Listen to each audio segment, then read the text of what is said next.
Hello बच्चों, आज हम सारे असाइनमेंट्स अच्छे से समझने वाले हैं, लेकिन लास्ट तक ज़रूर बने रहिएगा क्योंकि लास्ट में मैं इंग्लिश का असाइनमेंट समझाने के साथ साथ आंसर के साथ उसको पूरा सॉल्व करवाऊंगी। तो बच्चों, आज हम इंग्लिश के असाइनमेंट के साथ साथ बाकी के असाइनमेंट के क्वेश्चंस भी देख लेते हैं, जिससे आपको बाकी के असाइनमेंट भी करने के लिए बहुत आसानी होगी। तो ये है आपका जीव विज्ञान यानी कि बायोलॉजी का क्वेश्चन पेपर असाइनमेंट का। अच्छे से देख लीजिए आप। नेक्स्ट क्वेश्चन पेपर है रसायन शास्त्र का। तो बच्चे, इसके बाद का क्वेश्चन पेपर है भौतिक शास्त्र का। देख लीजिए अच्छे से। ये आपको दिखाने के पीछे का उद्देश्य है कि आप सारे क्वेश्चंस को अच्छे से पहले देख लो और उसके बाद सॉल्व करो। इसके बाद का क्वेश्चन पेपर है 12वीं अर्थशास्त्र इकोनॉमिक्स का है। उसके बाद 12वीं राजनीति विज्ञान। फिर नेक्स्ट क्वेश्चन पेपर है 12वीं हिंदी। फिर नेक्स्ट क्वेश्चन पेपर है 12वीं गणित। गणित थोड़ा सा लेंदी है, लंबा है। फिर है 12वीं इतिहास।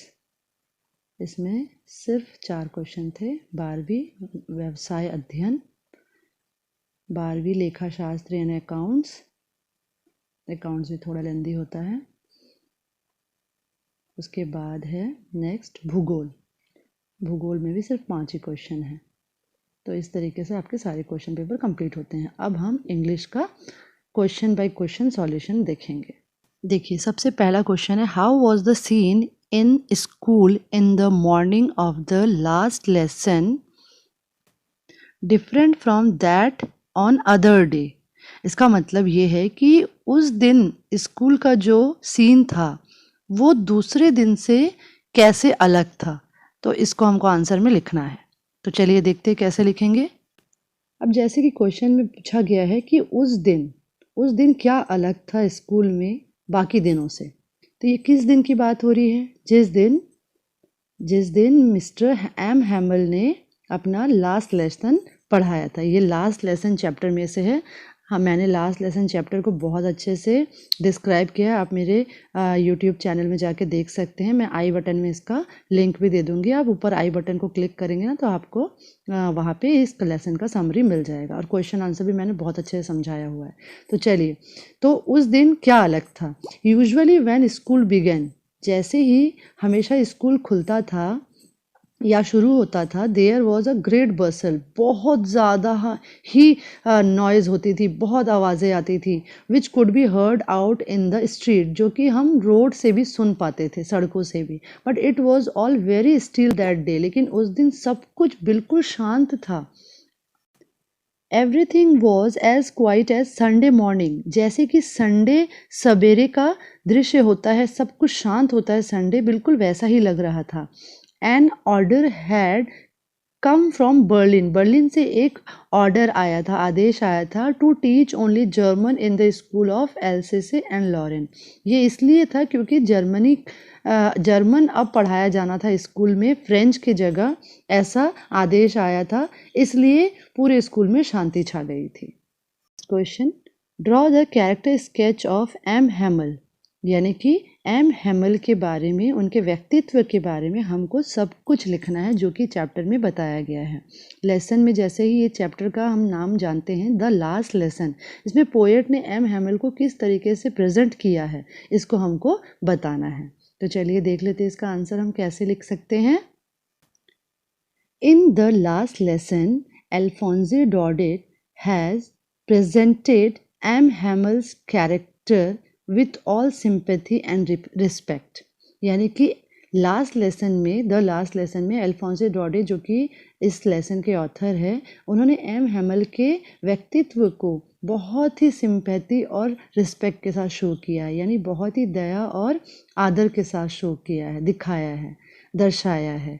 इन the beginning he is presented as a traditional school master, शुरुआत में तो उनको एक बहुत ही ट्रेडिशनल स्कूल मास्टर के जैसे दर्शाया गया, जैसे कि हमेशा से स्कूल मास्टर होते हैं, कैसे होते हैं, मार पिटाई करने वाले, बहुत ही ज़्यादा स्ट्रिक्ट।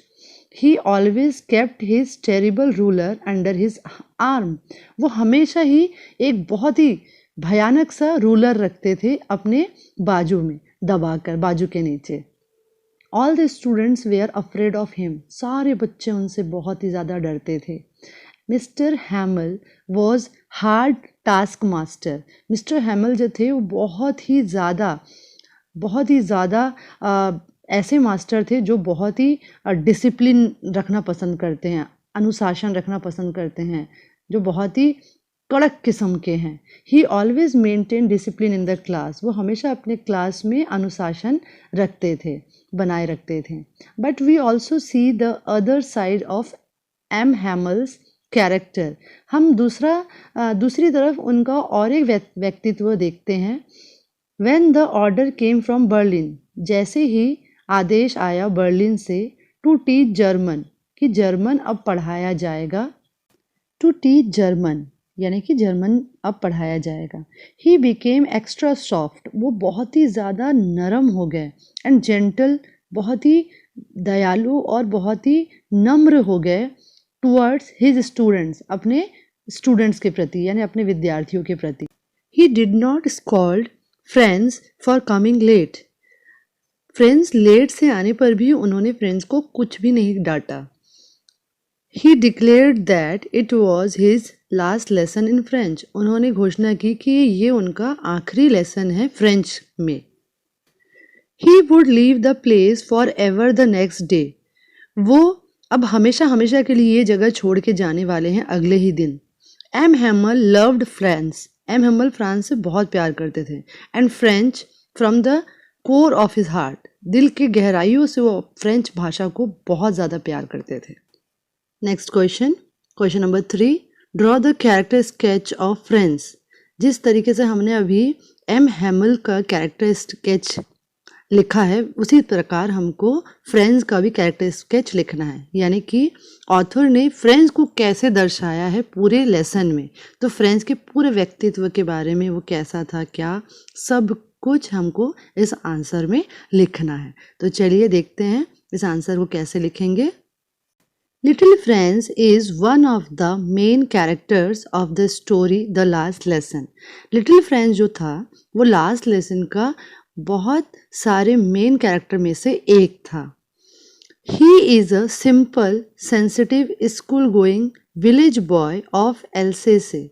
वो एक बहुत ही साधारण सा और बहुत ही संवेदनशील गांव का स्कूल जाने वाला छोटा सा बच्चा था जो कि एल्सेसे का रहने वाला था। Who least bothers about his studies, जिसको कि अपनी पढ़ाई के लिए बहुत ही कम चिंता होती थी, वो बेफिक्र था वो। He is tempted more to spend his days outdoors, उसको हमेशा अपने दिनों को बाहर गुजारना ज़्यादा अच्छा लगता था। स्लाइडिंग ऑन द सार्स, है ना, रेत के आसपास स्लाइडिंग करना, और सर्चिंग बर्ड्स नेस्ट यानी कि चिड़ियों के घोंसलों को खोजना, उन्हें देखते रहना। And wander in the woods instead of going to school, और जंगलों में घूमते रहना, यूं ही भटकते रहना बजाय स्कूल जाने के।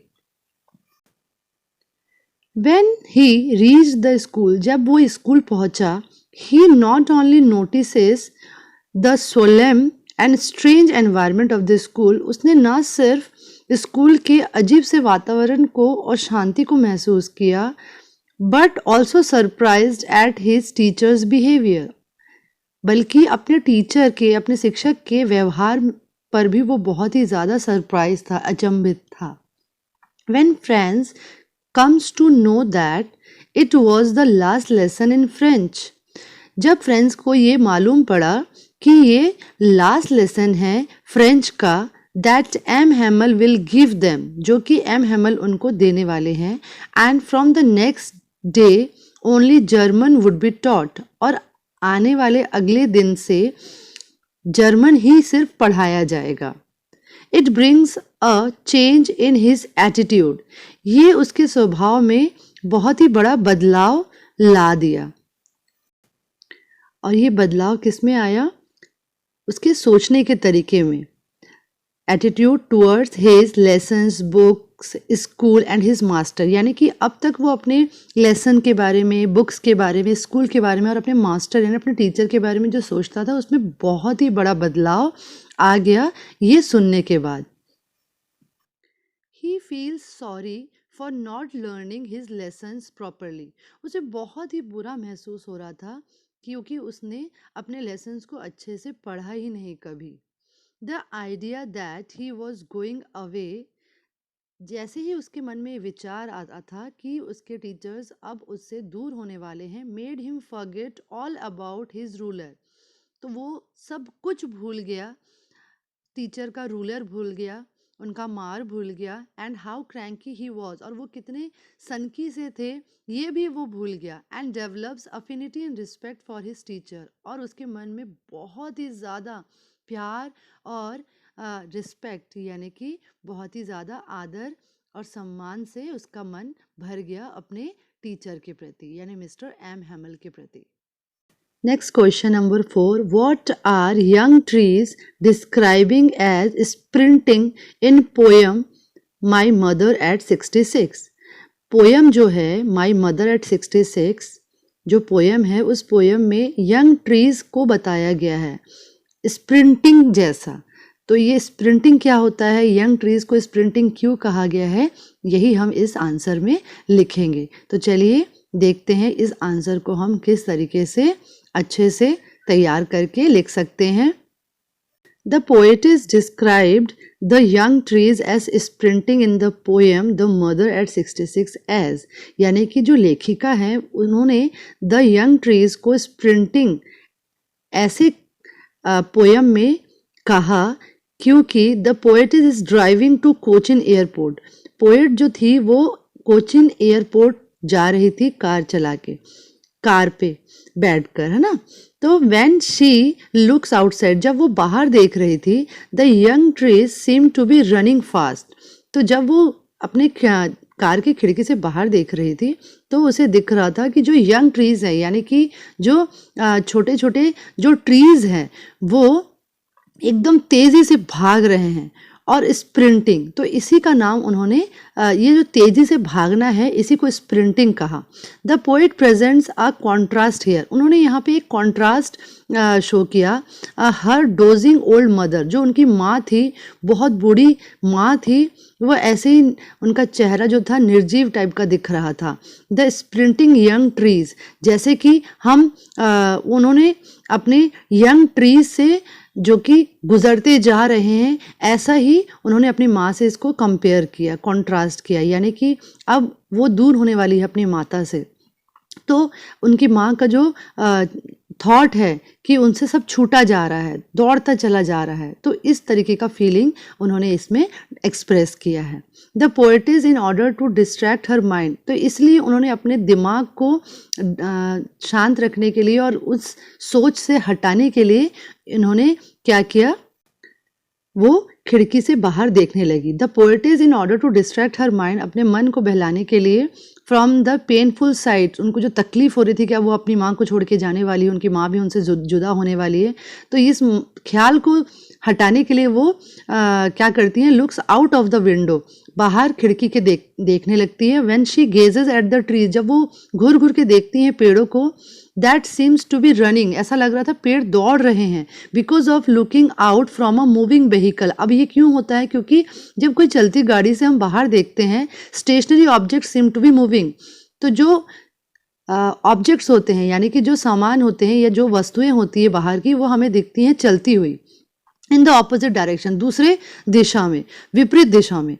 तो ये इसमें वो क्या कहना चाहती है, वो इसमें ये दर्शाना चाहती है कि वो अब अपनी माँ से दूर होने वाली हैं, है ना, उनकी माँ अब उनसे दूर होके चली जाएंगी और वो भी उनसे अब बिछड़ जाएंगी, दूर रहेंगी। तो वो जो फीलिंग है, जो उनकी भावना है अपनी माँ से दूर होने का, और ये जो जल्दी जल्दी जो समय बीतता जा रहा है, वो जो थोड़ा सा समय उनके पास है, तो ऐसे ही बीतता जा रहा है जैसे कि ये पेड़ तेजी से भागते जा रहे हैं। तो इसी चीज़ को उन्होंने स्प्रिंटिंग, यंग ट्रीज को स्प्रिंटिंग कहा। तो यहाँ पे जो ट्रीज स्प्रिंटिंग है ये एक पोएटिक डिवाइस है जो कि पर्सोनिफिकेशन के नाम से जाना जाता है, जिसमें लेखिका ने इसमें इस्तेमाल किया है। तो अब हम आगे बढ़ते हैं क्वेश्चन नंबर 5 की ओर। Read the following passage carefully and answer the question given below in about 50 words each. यानी कि अब हमको इस पैसेज को पढ़ना है ध्यान से और उसके क्वेश्चन आंसर्स को आंसर करना है। तो चलिए हम इस पैसेज को पढ़ते हैं अच्छे से। India is a land of farmers. India जो है वो किसानों का ज़मीन है। Who are very simple and hard working. वो किसान जो कि बहुत ही साधारण और बहुत ही मेहनती होते हैं। Their only wealth is their land. उनका एक ही सिर्फ संपत्ति होता है, वो है उनकी ज़मीन, उनकी भूमि। इफ़ देयर क्रॉप्स फेल, अगर उनके अनाज फेल हो जाते हैं, मतलब कि उनकी जो फसल है वो खराब हो जाती है, दे रन इनटू डेब्ट, वो डेब्ट में चले जाते हैं, यानी कि वो कर्जे में चले जाते हैं। And lead a miserable life, और बहुत ही खराब जिंदगी बिताते हैं। मिजरेबल यानी बहुत ही दुखदायी। दे आर मोस्टली अनएजुकेटेड, वो ज़्यादातर अनएजुकेटेड होते हैं, यानी कि पढ़े लिखे नहीं होते। They are not familiar with the new implements and improved method of farming. वो जो है वो जानते नहीं हैं नई नई तकनीकें और नए नए फार्मिंग करने के तरीके, यानी कि खेती किसानी करने के नए नए तरीके वो नहीं जानते, क्योंकि वो पढ़े लिखे नहीं होते। They use the same kind of plough as was use many centuries ago. वो वही प्लग इस्तेमाल करते हैं। प्लग यानी हल, है ना, हल से जैसे जोतते हैं ज़मीन को, बस वो जो सेंचुरी पहले यानी सदियों पहले जो तरीके थे, पुराने तरीके, उसी से अभी भी वो खेती किसानी करते हैं। Our government is trying its best to improve the lot to the farmers. हमारे जो सरकार है वो बहुत ही ज़्यादा कोशिश कर रही है कि अच्छे अच्छे और बहुत ही इम्प्रूव यानी बहुत ही इम्प्रूव तरीके से फार्मर को खेती किसानी सिखाई जाए, यानी अच्छे तरीके से सिखाई जाए, जिससे जो पैदावार है, जो फसल है, वो बहुत अच्छे से फसल हमारी किसानों को मिले। They are encouraged to use modern implements, good seeds and manure।